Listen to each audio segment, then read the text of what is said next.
Dumbest ways YouTubers destroyed their careers. Hi, YouTube. Imagine getting subscribers, money, and success on YouTube only to throw it all away by doing something stupid. Dude, that's me every single day. Holy These are the dumbest ways YouTubers destroyed their careers. We'll start I almost got destroyed because I made a fat model. Y'all remember that one? Oh, dude. with ridiculous cases, but they just get dumber as we go along. My goal is to continue to bring you guys more high quality videos every week without sacrificing quality, and it would mean the world to me if you subscribe, so that way the channel can keep growing. And I promise to do my very best for you guys. I'm Visual Venture, and you are amazing. Visual Venture. Make sure to go subscribe to YouTube. If you're watching, links in the description right there. I'll put it in the Twitch chat. Onision.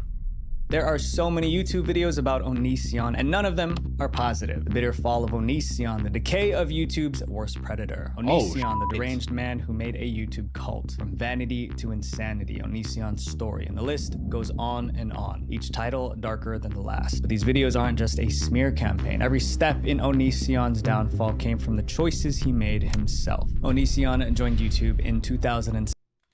Back then, there wasn't much competition. If you stood out, you could go viral. That's exactly what happened to Onision. It's Lucky I was born. You lucky I wasn't born. Oh, I will run the platform. I don't know what I would do. I'll probably just do like a backflip. But like, I feel like no one could do backflips on YouTube back then, so I'll probably get like a subscriber. 2009, he posted a video titled Banana Song. It was basically him jumping around screaming in a banana suit. What, Greg? I'm a banana. You're a what? I'm a banana. What happened to your clothes? I'm a banana. That goofy video did two things. It got millions of views, and it made Onision a YouTube star. Is that all it took, dude? Holy shit. Bro, we would have all went viral. Look at TikTok right now. From there, his channel became a mix of comedy skits, rants, and commentary videos. He passed 1 million subscribers. He had an audience, he had influence. But instead of protecting his success, Onision started making a series of horrible decisions. The first one involving something supernatural. In 2012, Onision published a disturbing book titled This Is Why I Hate You. The story followed a hateful young man's path to darkness. By the end, the main character snaps and takes the lives of innocent people. Readers assumed it was pure fiction, but it wasn't. In the About section, it says Onision puts pieces of his own life in every book he writes. Oh no. Did he kill someone? There is no book by Onision that does not have tremendous meaning to him. The characters, the environment, and events come from the heart, mind, and even at times, life of the author. In other words, the story of a hateful young man was a glimpse into Onision's mind, a sign that something was wrong. Soon after, he took things further. Onision announced the creation of his own religion. Hello, today I want to share some religious ideas with y'all. And a lot of people are going to judge me for it. A lot of people are going to be mad at me for it. They're going to say I'm starting a cult. They're going to say I'm some kind of religious psychopath. He named his new religion Siseska. Others had a different name for it, a cult. Siseska had all these vague beliefs about life, death, Save the earth, don't eat meat, aliens are real, reincarnation and karma confirmed, evil spirits are also real. Auras. That aura. and the afterlife. Another called it Onision's way of boosting his ego by attempting to have a ton of fans agree with his every word under the guise of a religion. But the most interesting observation was this. It's pretty clear he planned to use Siseska to lure in women. And that's exactly what happened. Onision made videos preaching about Siseska. This is the problem, bro, when you just don't go outside and get, you know what I mean? Like, chat, I'm never using internet clout to get, telling you right now. I got my personal Instagram. I'm sliding in DMs. If you ever see me sliding DMs with this, and he invited viewers to join. Soon he had a group of women who saw him as a leader. But behind the scenes, life with Onision was nothing like they expected. It was toxic. By 2015, some of those— Why are you side-eyeing me, chat? You don't believe me that I'm so handsome, tall, sexy? You don't believe it? Whatever. Would you guys like to join my religion? followers began to speak out, and their allegations were disturbing. One woman said he made her shave her head as punishment for lying. He also allegedly pressured her to get a tattoo that said, "I'm a liar." Another said he isolated her off from friends. You're a dumbass. Oh wait, I probably shouldn't be mean. And manipulated her until she couldn't think straight. More women came forward. And this is crazy. Yo, stab this man. Sure, it became clear. Siseska wasn't just a religion. It was a tool for Onision to control his followers. Drama channels and Reddit threads. Nah, canceled. Well, all I'm saying is, brother, if you're getting you know, I don't know, dude. You know what it is? I feel like sometimes you don't know you're in a cult till you're in a cult, though. You know what I mean? So I take back what I said. You know what I mean? Because the signs you don't notice when you're in it till like you're in it and you can't go nowhere. You see what I'm saying? Started discussing the situation. Onision was trending again, but now for the worst reasons. But instead of trying to repair his image, Onision escalated the fight. Onision made videos attacking the women who criticized him. He mocked them, called them liars, and refused to take responsibility. By 2019, the story was so big that investigative journalist Chris Hansen, the host of To Catch a Predator, got involved. Holy shit. Began interviewing the women who accused Onision. They shared their stories in detail. Good evening, everyone. Chris Hansen here. Welcome to Have a Seat with Chris Hansen as we continue our investigation into the YouTube streamer Onision. In 2020, Hansen even went to Onision's house for his side of the story. But Onision called the cops, accusing Hansen of stalking. Yes, they're knocking on my door. Okay. And do you know if they have any weapons? They have a bunch of camera people, like they're YouTube stalkers. By refusing to speak with Hansen, Onision made himself look even more guilty. When other reporters reached out, Onision demanded $10,000 for an interview. He wasn't helping his case. Then in early 2021, Discovery Plus released a documentary called Onision in Real Life. The documentary compiled years of This is actually unreal. Chat, like, would y'all join my religion if I made a religion? Like, it just seems so stupid. Like, I hope y'all would say no. I would hope you would just spit on me. No, yeah, I don't gotta worry about you guys. Okay, never mind. Also, I feel like the internet was different back then as well, so. Allegations against Onision. That same year, YouTube delivered the final blow. In January 2021, they demonetized Onision's channel. Someone commented, Onision is now finally deplatformed on YouTube. This means that Onision can no longer make an income off YouTube and the people he hurt. The damage that Onision caused was rooted in control. That's how dangerous the internet can be when it's used to take advantage of people. But it's not only creators abusing power. Our own personal information is constantly being exploited too. So this actually happened to me. Some people found my private information online and threatened me with it. Because of that, I tried to remove my information from every shady website that had it, but there were just too many. So these data broker websites, basically, they sell your information to anyone who wants it. And what I can't wrap my head around is the fact that this is actually legal to do. But also, if you request to have your information taken down, they legally have to comply. That's where today's sponsor, Aura, can help. Aura scans through data broker websites to find out where your information is being sold. Within a few weeks, you'll notice less spam and people finally won't be able to search you up online. That's good because they always trying to call me saying, "Excuse me, is this Kenji?" I'm like, "Shut up, bitch. You want?" And they say, "You literally owe me $3." I'm like, "I don't even owe you nothing. I don't got no money. Fuck you. I got that Aura." Aura also monitors the dark web and lets you know if your information is leaked there. And if someone tries to open up a bank account in your name, they let you know. And then they call me back and say I'm so handsome and pretty. Right away. And in the worst case scenario, they give you up to $5 million in identity theft insurance. Aura also gives you a VPN, an antivirus, and password manager, which is very important to staying safe. Aura has helped me out a lot. If you guys want to give it a shot, click the link in the description or go to aura.com/VV to try 14 days for free. This would be enough time for Aura to find out if your private data is leaked. This next creator had a sharp tongue and no sense of limits, and she paid the price. Lieutenant Corbus. Lieutenant Corbus built a career on YouTube and then destroyed it before she even finished high school. Although she was just a kid, her downfall was so messy that the police got involved. Lieutenant Corbus, real name Sophia Totterman, launched her YouTube channel in 2015. She was only 11. She called it Lieutenant Corbus. Her early videos were all about gaming and internet commentary. Yo, she got like a Peter Dinklage head. But it wasn't the topics that made her stand out, it was her humor. She was sarcastic, edgy, and very opinionated. That surprised many people, especially because she was just a kid. Have you ever sat at your computer staring at your sub count wishing that you were YouTube famous? Well, look no further because in this video, I'll show you a few simple steps on how to become YouTube famous in no time. Viewers loved her. People left comments like, good for her, at that young of an age, she's creating great content. Even big creators were impressed. I'm not making this up, by the way. An 11-year-old girl has literally made a commentary on how to be original on YouTube.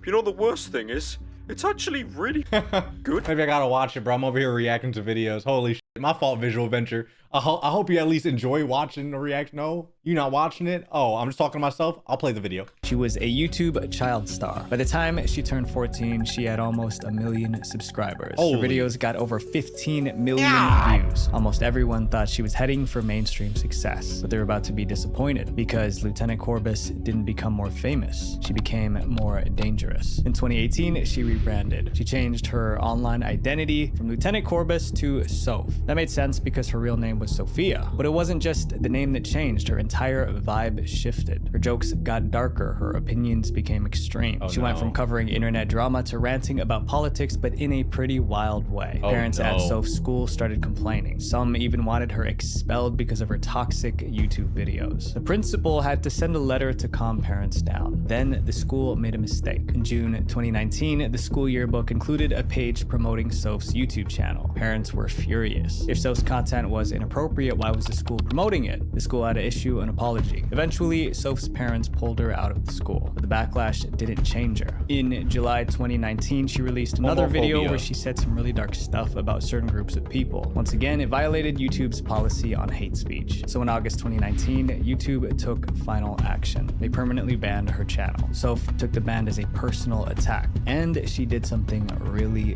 dumb. She tweeted a photo of herself holding a weapon. The caption read, "YouTube headquarters, here I come." It wasn't hard to feel was implying. The tweet caused instant panic. Just a year earlier, there was a real incident at YouTube headquarters. Now, a 14-year-old was making what looked like another threat. News outlets picked up on the story. People tagged the police. Soph quickly deleted the tweet and said the tweet was obviously a joke. But officers still went to her home and searched the house for weapons. Luckily, they didn't find any. Soph told the police her threat wasn't meant to be taken seriously. It was just a joke. But it was hard to believe her, especially because of some of the things she said in previous videos. After causing such a panic, there was no way she was getting back on YouTube. And just like that, the girl once hailed as YouTube's next big thing was banned. Since then, Soph has faded from the spotlight. It was a sad end to a promising career. Up next is a creator that was destroyed by the same trait that made him. What happened? I don't know, dude. Maybe she'll pop up. Like, you got like Rumble and Kick and all those that where like banned content creators go. Maybe she's just gonna pop up going crazy on it. Who knows? Famous. Jeffree Star. It's normal for YouTubers to get caught up in drama once in a while, but for Jeffree Star, it was happening all the time. Feuds, insults, public callouts. He was always in the middle of something. Some say Jeffree went looking for trouble. Others believed trouble found him because of who he was. Jeffree Star first got popular during the MySpace era in mid-2000s. MySpace, holy. Yo, chat. Yo, put me on your top 8 on MySpace. Put me on why you took me off. Why? Put me on your top 8, please. Because he was extremely different. For starters, Jeffree had neon hair and wore makeup. He got plenty of hate for it, but Jeffree refused to change. One article called him the living embodiment of chaos and controversy. Dear Diary, I wish there was more than 2 genders, because I'm getting really bored. In 2009, he brought that same strong attitude to YouTube. His channel was called Jeffree Star, and it became one of the largest beauty channels on YouTube. What's up, everybody? Welcome back to my channel. Hi, how are ya? But his strong personality also created tension in the YouTube community. In other words, Jeffree got into a lot of fights. One of the biggest ones happened in 2016. Is that Sniper Wolf? With makeup artist Kat Von D. Oh no. They used to be close friends until Von D accused Jeffree of cheating people who worked for him. Oh, okay. I thought cheating on her. Because for a second that story didn't make sense to me. Because you got cheated on by who? Who in a relationship? What I missed? That's what I was kind of confused about. But okay, I get it now. It turned into a public battle. Accusations flew back and forth for months. Finally, Von D posted on Instagram saying she no longer wanted to be associated with Jeffree Star in any way. But that was nothing compared to another fight known as Dramageddon. In summary, Dramageddon started in 2018 when a group of beauty influencers had a fallout. It turned into a massive online war. Fans picked sides. Some influencers lost huge chunks of their audience. It only ended when some of them gave in and posted apology videos. If I would have known that photo was going to be used for what it was used for, I would have never done it. But even after Dramageddon, Jeffree still couldn't stay out of the drama. In 2019, two other got into an online fight. At first, it seemed like Jeffrey wasn't involved, but he was. One of the influencers claimed Jeffrey secretly instigated the fight by feeding her false rumors. I did not make my video because of vitamins. I made it as a result of all of the poisonous lies that were fed to me by Shane Dawson and Jeffree Star. Now, Jeffrey wasn't just in the drama. He was accused of creating it. It made him look like a puppet master who just loved chaos. All this negative publicity eventually affected Jeffrey's. Imagine a Dramageddon for VTubers. Didn't we already have it? We covered the whole Cinder. Wasn't that like a whole thing? Career. Some brands stopped working with him. Some cosmetic stores stopped selling his products. After weeks of bad press, Jeffrey tried to repair his image. He uploaded a video titled "Doing What's Right." When you accept that you are the problem, you can become the solution. I would like to personally apologize to James Charles for the words that I've said and for my actions. But not everyone believed he was sincere. One Reddit comment read, "I think this takes the cake as the worst apology video on YouTube." Jeffrey's still on YouTube. He uploads fewer videos now. His career has taken a massive hit, and his reputation as a troublemaker never went away. This next creator had so many chances to save themselves by turning a new leaf, but they didn't. Leafy is here. Oh man, I remember this guy. Hey, what's going on, guys? Yeah, this is actually literally so stupid. He looks so fucking stupid, literally. Like, what's it? That game in the background, dude. I'm telling you, I remember seeing his videos. This is the first YouTuber I actually know. YouTuber Leafy was an expert at one thing: roasting people. He wasn't even roasting. Like, was he really roasting? Bro, he was mid. I feel like his roast, there's a lot better. Like, okay, if you put like LTG versus Leafy, like who's getting destroyed? Let's be honest, bro. Low tier God is going to wipe the floor with that man. He's gonna destroy Leafy. You feel me? Like that. Wait, literally, actually, no. This is actually literally insane. Literally, like I feel like that's, you know what I mean? Could insult someone in a way that was both mean and funny. It made him millions of fans and just as many enemies. And one day his insults went a little too far and his entire YouTube career went up in flames. Here's how Leafy's own content destroyed him. Leafy started his channel in 2011. At first he posted gaming videos. He'd play and talk over the footage, but his subscribers weren't there for the gameplay. They came for his rants. Leafy was sarcastic, quick with a joke, and knew how to make people laugh, and it paid off. By 2016, he had almost 5 million subscribers, but Leafy's content wasn't just jokes. He also made fun of people, and that's what eventually got him into trouble. Anyone could be a target: weird people, awkward people, small YouTubers. Those being roasted hated it, but Leafy's fans loved it. Today, I'm going to be roasting, get this, my own fans. It was a debate. Was Leafy just making jokes or harassing people with his words? Either way, the views poured in, so Leafy kept uploading, sometimes on a daily basis. And one day he made fun of one particular YouTuber, and that was the beginning of the end. In 2016, Leafy made fun of a YouTuber named Tommy NC 2010. I don't know about this guy. Except Tommy wasn't like most YouTubers. He had autism, so it seemed that Leafy was making fun of Tommy's condition. Why are you going for the autistic dude, bro? What the? There's a lot of targets you could get. What? Then his fans made it worse. After Leafy's roast, his army of supporters started harassing Tommy. He's autistic, leave him alone. Flooded Tommy's channel with hateful comments. Some even sent death threats. It got so bad, Tommy posted a video begging them to stop. Tommy said, "They are threatening my life. All I want to do is inspire and entertain." But the internet was watching, and they saw an innocent man with autism being harassed by Leafy and his goons. So the internet rallied behind Tommy and criticized Leafy. Essentially, he has made fun is big as shit of someone who actually has mental disability, and they made a video of themselves crying, saying they're getting death threats, and he's really upset. A creator pointed out how Leafy was always bullying people who were young and weak. Here's making fun of a kid. Here's making fun of a kid. Oh, so he would just target anyone. Holy shit.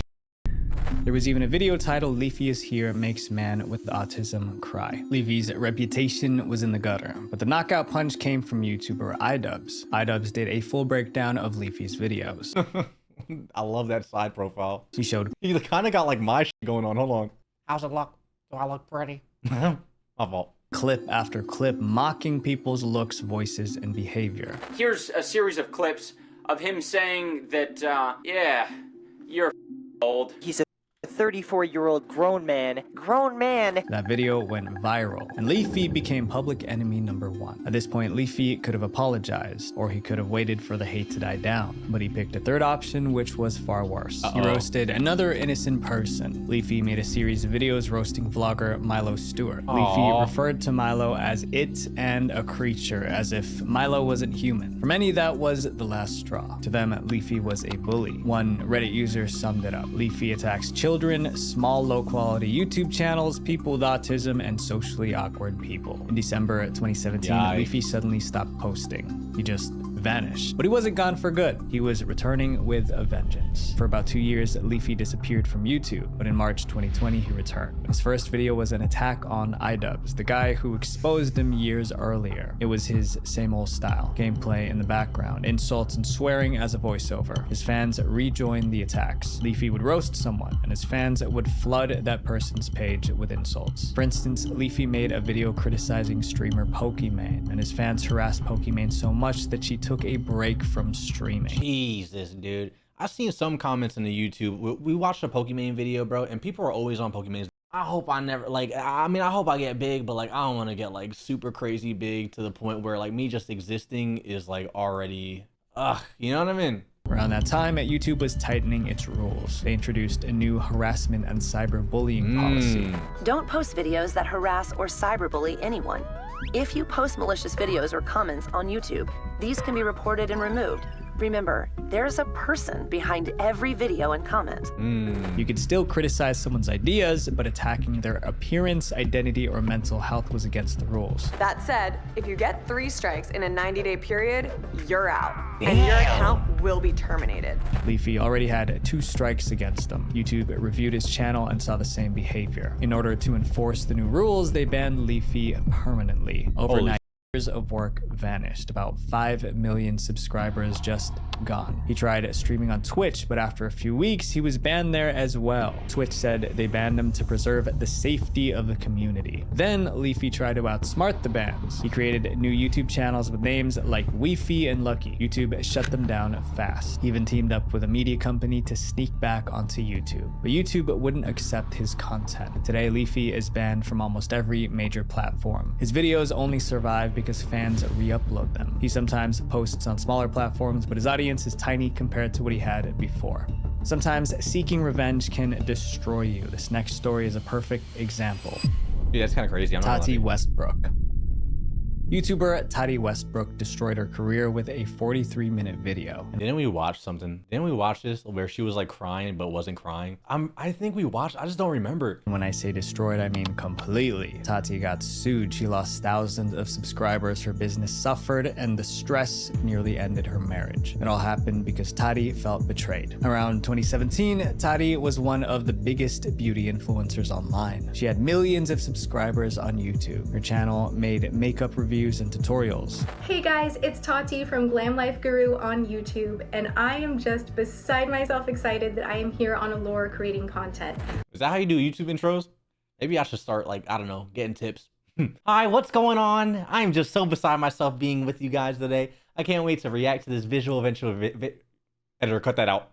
Editor, Tati, don't with me. She even launched her own brand, Halo Beauty, which sold hair, skin, and nail products. Business was good. Her audience trusted her. Things were great. Until she decided to help a young creator named James Charles. For those of you guys who don't know, James Charles was a fellow YouTuber who was also a beauty influencer. Around 2018, Tati got really close to him. She promoted his channel and gave him advice. She was trying to help him succeed. They were so close that she let him do her wedding makeup. Wow. James even called Tati mom. To fans, they seemed like family, but one Instagram post changed everything. In April 2019, James posted an Instagram story promoting Sugar Bear Hair. Sugar Bear Hair was a direct competitor to Tati's business, Halo Beauty. Tati, it felt like James betrayed her. Like a personal attack, like, oh, I'll put you on. You gonna do that?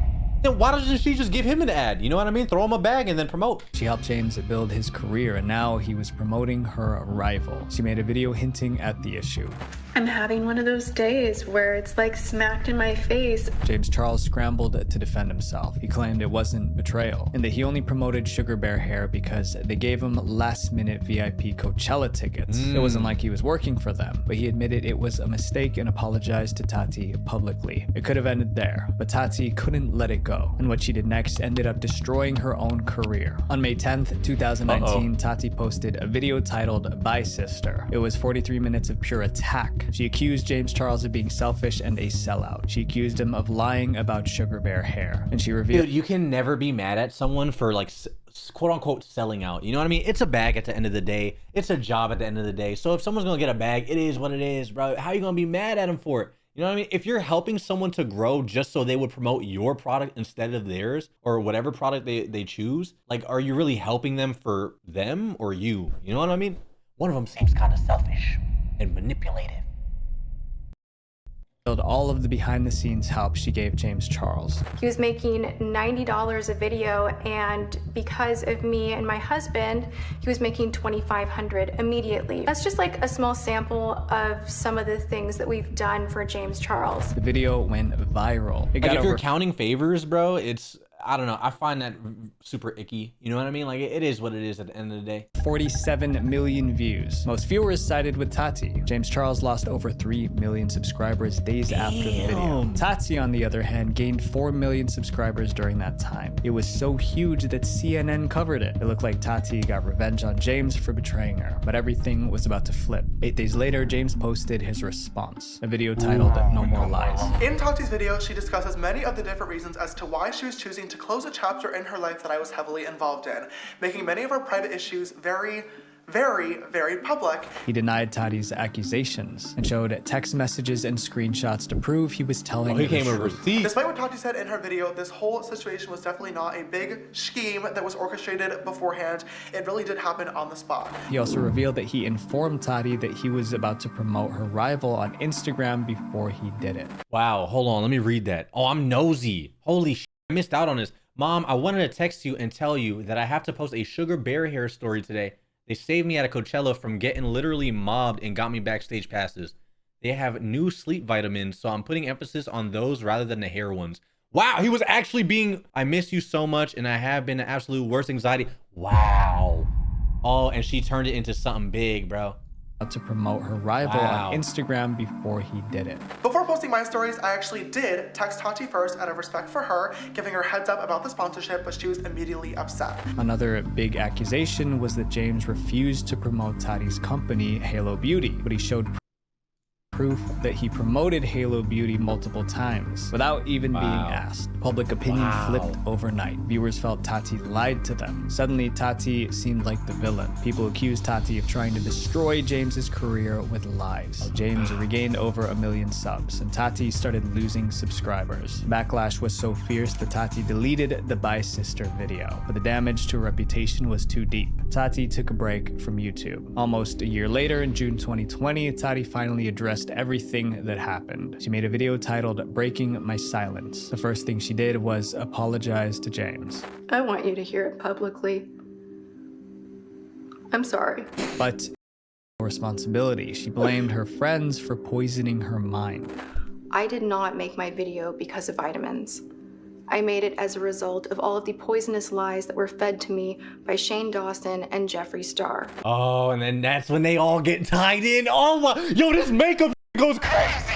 Oh my God, y'all little baddies in chat got this going on. Oh my God, I be missing out. Like, what do I get? I don't get nothing fun, bro. Where all my drama? Like, what do I, let me see. The last drama I seen was, I don't even remember, dude. There's nothing in like the dude sphere. They're all like, you got VTuber drama? No, that doesn't count, bro. I'm talking about like people that I actually watch. You know what I mean? And all the people I actually watch are like chill. You know what I mean? Like Burleezy, Dashy, like everybody's just like mad chill. There is no like drama or nothing crazy. I mean, Corey Kenshin stuff, maybe. I guess that's it. But that's so like, that's not like big creators versus big creators. It's like a relevant ass, who's the dude's name? I can't give it. It starts with an M. That motherfucker and the other person. But her apology didn't really fix things. Her reputation was seriously damaged. Oh, pirate software. That was a good one. That was a good one. Around that time, a former business partner sued her and her husband, and she later revealed that the stress nearly destroyed her marriage. Tati's YouTube channel is still active. The scandal has tarnished her name, and in 2024, she had to leave her own company, Halo Beauty. One emotional video wrecked a career that took years to build. This next creator was so dodgy, his own fans felt they couldn't trust him. Rice Gum. For a while, it seemed that Rice Gum could succeed at any type of content. Like, he had the Midas touch. He started his YouTube channel in 2012 with gaming content. That got decent views. Then he switched to comedy and reaction content. That got even more views. He had multiple viral hits, and he eventually reached 10 million subscribers on his YouTube channel. The only thing I really remember of Rice Gum, I saw him on a mall, by the way. That kind of tall. The only thing I kind of remembered of his videos, I saw one video pop up on my feed where it was like, if I get a kill, she has to strip or something like that. You know what I mean? That's like the only thing. Then Rice Gum got into music, and he was successful with that too. Yo, what is up, guys? Yesterday I dropped a song out of nowhere. Didn't even tell anyone, just randomly dropped it. You guys went crazy. The feedback was good, so good where it's like, it made me want to just keep dropping songs. Most of his songs were diss tracks aimed at other influencers, but one performed so well that it landed on the Billboard Hot 100 and went platinum. Rice Gum was living the life, but the good times didn't last. Once the problems started, they didn't stop. In 2017, YouTuber iDubbbz made a content cop video criticizing Rice Gum's content. Rice Gum didn't like being criticized. Instead of defending himself, he responded with a diss track. It was packed with insults aimed at iDubbbz. The diss track backfired hard. It got over 1 million dislikes. One comment said, people usually make diss tracks to defend themselves or attack their rival. You, on the other hand, helped your rival by proving his points. Before that controversy faded, another one hit. That same year, Rice Gum got into an argument with a content creator, Gabby Hanna, at a party. Gabby challenged him to a live freestyle rap on Snapchat, but he refused. Hey Rice Gum, I just challenged you to a live battle on Snapchat. Would you do it? No. Live rap battle, why wouldn't you do it? No, I don't want to. And Gabby claimed things turned physical. She said Rice Gum hit her and broke her phone. Okay, so update. Sorry if it looks like I'm crying. Rice Gum didn't think that joke was very funny, and he hit me in the middle of a party and shattered my phone. And she kept talking about it. I don't know. I guess my biggest thing is if you make videos every single week where you're making fun of somebody, you can't take a joke. Rice Gum denied the allegations. There has been so many lies surrounding my name. If you guys haven't heard, the Gabby Show came out and said that I hit her and showed scratches and bruises as her evidence, right? He admitted to breaking her phone, but said it was because she was filming him without asking. He even sent her money to replace the phone. His explanation helped, but the internet was slowly turning against him. In 2019, Rice Gum got into more trouble. He encouraged his fans to try out a website called Mystery Brand. He said they could win iPhones, sneakers, and even houses. The Mystery Brand ended up looking like a scam. Yeah, you guys are idiots, dude, if you do this. You mean if I get $10, if I spend $10, I can get a house? Oh my God, I want to do Xbox. Like, dude, on God. Complained that they never received prizes that they won through the site, and they blamed Rice Gum for luring them in. Others even accused him of promoting gambling to kids. To calm the backlash, Rice Gum gave away Amazon gift cards. But when fans tried to use them, they realized most of the codes were expired. Yeah, he just... Rice Gum seemed so unreliable. Then came the worst scandal of all. In 2021, Rice Gum promoted a crypto project called Save the Kids. It promised to make investors rich while donating part of the profits to charity. Neither happened. The token crashed, fans lost money, and the charity said it never got the donation. People remembered Mystery Brand. They remembered the expired gift cards. Now they added Save the Kids to the It started to look like a pattern. Rice Gum would hype something up, his fans would lose money, and then he would disappear. See, that's what I don't want, chat. You know what I mean? Like, we got merch out. I hope you guys enjoy the merch, all that. Sorry for shamelessly plugging. What's it called? We got merch out. I want you guys to enjoy the merch and get something for, like, you're getting value out of whatever you're getting. So we have the ugly plushie right now, shirts maybe later, all of that. I want you guys to get something that you're proud of and I'm proud to give you. And I'm working on other projects as well that you don't even have to pay for. But it's kind of scary to see, like, I mean, I could kind of understand, like, oh, whatever, I don't know these people, I'm just going to take their money. It's kind of scary though, bro. Because I don't know, maybe I'm just too parasocial. I would never do that to y'all because I don't know. I just feel like it's kind of By 2021, Rice Gum's scandals were destroying his brand. Thousands unsubscribed and unfollowed him. At one point, he was accused of buying subscribers to hide how much his channel was suffering. Today, Rice Gum barely vlogs or releases new music. He posts occasionally, but nothing like before. He's never announced a retirement, but his career is at an all-time low. Some YouTubers create trouble online. This next one caused problems in the real world. Sam Pepper. Sam Pepper was chasing fame even before YouTube. In 2010, he appeared on the British reality show Big Brother. The show made him pretty popular, but it was YouTube that made him a star. Sam Pepper's content was mostly pranks. Sorry, your parking expired. No, sorry about that. And in early 2010s, those pranks got millions of views. At first, the pranks were playful. Then Sam took it up a notch. He wanted bigger pranks, riskier ones. That's when things began to spiral. Pranking YouTube was the worst. All of it was fake. That shit was terrible. And if it wasn't fake, they were just literally doing crimes on the camera. It was so dumb. In June 2014, Sam Pepper teamed up with Logan Paul for the lasso prank. Sam roped women in public and pulled them in for kisses. A few months later, Sam uploaded the fake hand-ass pinch prank. He tucked one arm inside his hoodie and wore a fake hand. Then he asked random women for directions. While talking, he used his real hand to touch them inappropriately. Most viewers didn't find it funny. They considered it harassment. One video described it as YouTube stars' attempt to disguise. Like, what was their idea? Guys, listen, everybody get together. I got a genius idea. Listen, we just sexually harass everybody. Like, what was going on, bro? I'm pretty sure this is, there's no way this is real. There's no way. This had to be hired actors, because there's no way a real person came up with this bullshit. Assault as prank backfires. Instead of apologizing, Sam doubled down. He made part 2. This time, it was a woman doing the same prank. Once again, viewers considered it harassment. Sam tried to calm tempers by claiming it was all a social experiment. No, social experiment. First off, before I go into the original reason behind this video, I want to say that all the videos were staged and scripted. It goes without saying you can't go around touching people's bums with. That's what I'm saying. Like, I feel like it had to be. And a lot of people fake their pranks. I just think it's stupid, though, because even if it's fake and scripted, you would probably get some like little dumbass 15-year-old, 13-year-old, whatever, watch that YouTube video and think it's okay. They don't even know it's fake or scripted. So they'll just go around touching people's assholes. You know what I mean? About asking. Saying the pranks were fake was supposed to stop the backlash, but it didn't. People found another prank video he made called the handcuff prank. Sam handcuffed himself to women and wouldn't release them until they kissed him. You like unattach us? Yeah, for a kiss. Sam Pepper was becoming a menace. YouTuber Lacey Green posted an open letter telling him to stop making women uncomfortable on the street for views. Over 100,000 people signed her letter. This is wrong and it needs to stop. Sam Pepper and anyone who behaves like Sam Pepper needs to be held accountable. We need to say that this is not okay.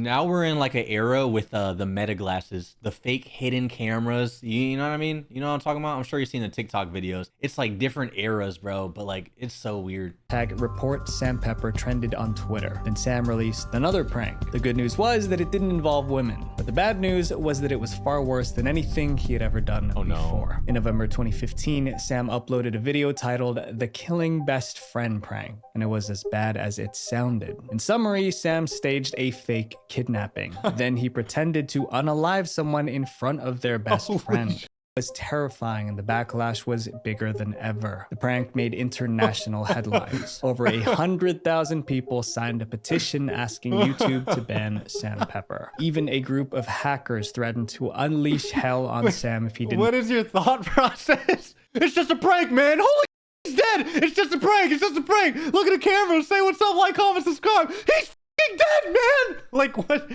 are you doing? Delete the best friend prank. Holy As always, shit. Sam didn't take the backlash seriously. He launched a GoFundMe asking for $1.5 million to delete his channel. That only made people angrier. The comments and insults continued for months. Finally, in February 2016, Sam posted an apology video. But he didn't just apologize, he dropped the bombshell. The stupidest thing I could have done, I should have just came out and said, hey guys, I'm an idiot, I faked this video.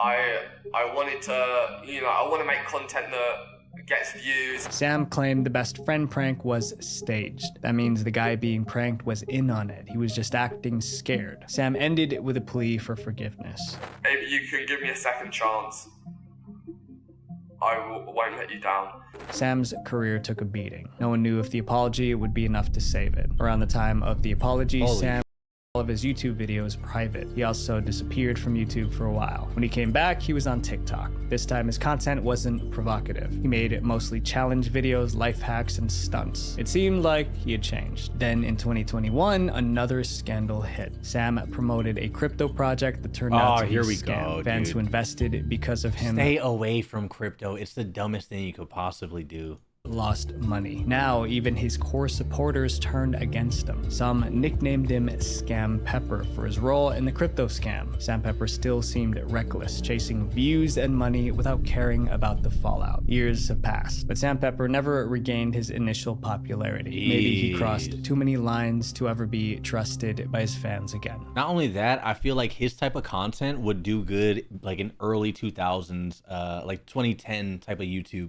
I feel like the meta has changed so much that it's like people don't want that bullshit anymore, you know? Or it's not even allowed on YouTube. Showed how fast success can disappear when you make reckless decisions. My friends, always be careful with the choices you make, because sometimes the difference between success and regret is just one decision. Visual venture. Oh, no! Dumbest ways that YouTubers destroyed their careers. But dumb decisions don't just happen on YouTube. In fact, TikTok is even worse. And if you want to see the absolute dumbest TikTok trends, click right here. Love you guys. Peace. He loved me. He loved me indeed. Dude, dummy video.